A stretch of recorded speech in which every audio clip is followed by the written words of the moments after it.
We do, however, prefer, I should not say prefer, sorry, Xander. Hey everybody, Chief Xander Gamble here with United States Naval Community College, and I've got our Director of Enrollment, Mr. Alfonso Garrett, with us today. And he's going to talk about the application process. So you hit your submit button, you put in your application, we close the application window. Where do we go from there?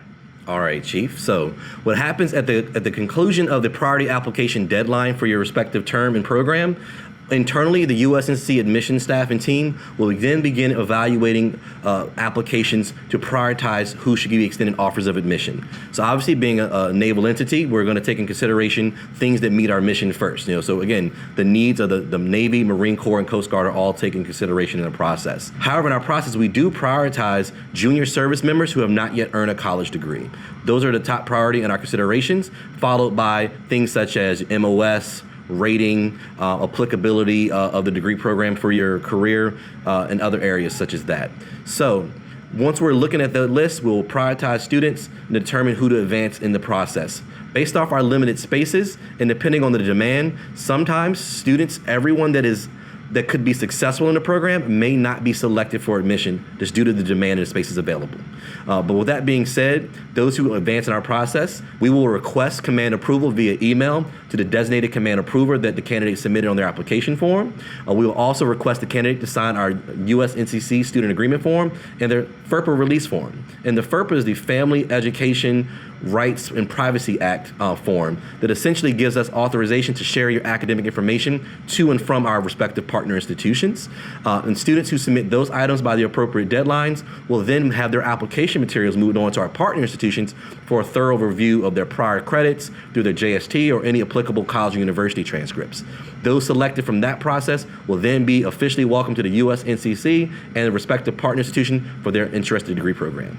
Okay, so you're not just looking at, okay, let's try and get as many people into this program as possible because we have a limited number of seats. So we're going to try and prioritize, right? Are all service members like prioritized on the same thing? Like how, for example, a Coast Guardsman, how are they prioritized? All right, that's an excellent question. Okay, so it's a little bit different for our Coast Guard members. So in addition to the prioritization process we have for the Navy and Marine Corps applicants, the Coast Guard members are actually going to be evaluated by their rating force master chiefs for their respective ratings to determine if the degree program is applicable to that specific rating in the Coast Guard and if the Coast Guard stands to benefit with that individual being in this degree program. Following that process with the rating force master chiefs, that information is then shared back to USNCC, and if approved, they will continue on that admissions process similar to our Navy and Marine Corps side counterparts. Okay, so essentially, while we are a degree program of choice for Navy and Marine Corps, for Coast Guard students, it's a little bit different because it's kind of like, how does this education fit into the Coast Guard force needs, right? Correct, yes. Okay, so they might have different needs, so therefore they would have different policies on what students could or could not attend the program. Yep, that's correct. Okay, so what does this timeline look like? You talked about all the different steps in the process. What's the timeline look like? Like today, for example, it's not today, but if it was today that we stopped taking applications, like that application window closed today, time plus 0, where do we go from here? Okay, so the moment that we get to that priority deadline, we internally will spend the next week or so, or not week or so, we will spend the next week evaluating and prioritizing applicants. Those who advance through that process, for our Navy and Marine Corps students, they will then have command approval in the student agreement form and FERPA form request.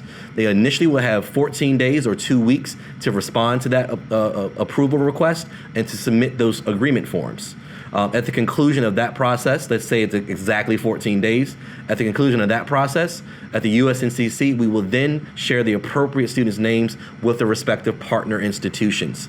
At that point, depending on partner institution, there may be a different timeline here or there, but generally speaking, within the first 2 weeks of that data going to the partner, students should then begin receiving communications from that partner institution. So for instance, if there's additional transcripts required based off your application, application. If there are questions about any prior learning or any other area of concern, the respective partner institution would reach out to the students directly. So students should definitely be prepared when they apply to us that in addition to USNCC, it's that additional layer of support and resources from the partner institution as well. Now that process, depending how far we are away from the course start date, that can be a quick turnaround or that can be a little bit longer. Again, students who have everything done early and on time may have around a month or so they would have to wait for that process to be fully complete. Now, say for instance, some students are not approved by their command, some students are no longer interested in pursuing the degree program. At that point, a waiting list we will have generated based off our demand. We will then visit that list to offer additional students the opportunity, and then their process will kick off at that point in time. For our Coast Guard members I mentioned previously, those students are going to have their Rating Force Master Chief approval prior to we initiate the command approval process. Okay, so essentially because we have 5 start terms per year, right, with the 5 different terms that we offer, that means that there are 5 times that you're going to be scrubbing this prioritization list in a year, right? Yes. And then with the 5 prioritization lists, that's when you're going to start reaching out to students. They've got a couple weeks to respond. Once they respond, then it's a matter of getting enrolled into that next course start. Yep, that's correct. The goal is, of that start term you're interested in, to have everything done, transcripts received, evaluated, your degree program outlined for you thoroughly to understand what your expectations are as a student, and then at that point, successfully begin the coursework. Okay, so I've started my first course, I've completed my first course. Am I being evaluated and prioritized again to go into my next course? All right, that's an excellent question. So once you're a student and you're successfully in your first course, we're no longer evaluating students for priority. However, we are following students just like any other academic institution, making sure you're being successful, you're passing your courses, any potential issues that that may come about, our student support team is reaching out and engaging those students.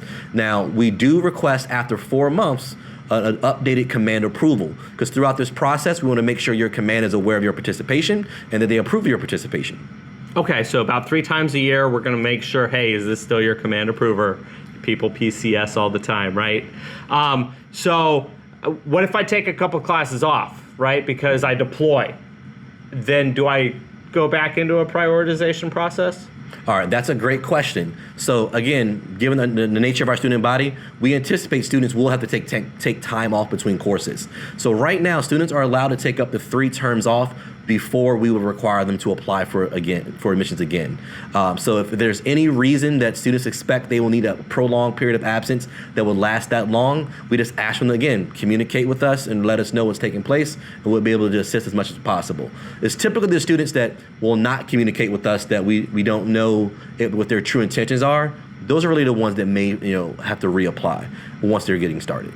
Okay, so just like in an earlier podcast where we talked about, hey, communicate before you go on deployment, this is another one of those reasons why you want to communicate.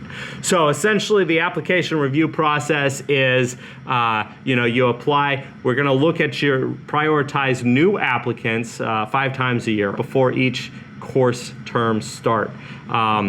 Once you are accepted, or once your application is conditionally accepted, right, you're going to have 2 weeks to get command approval and fill out your FERPA form and get your documents back.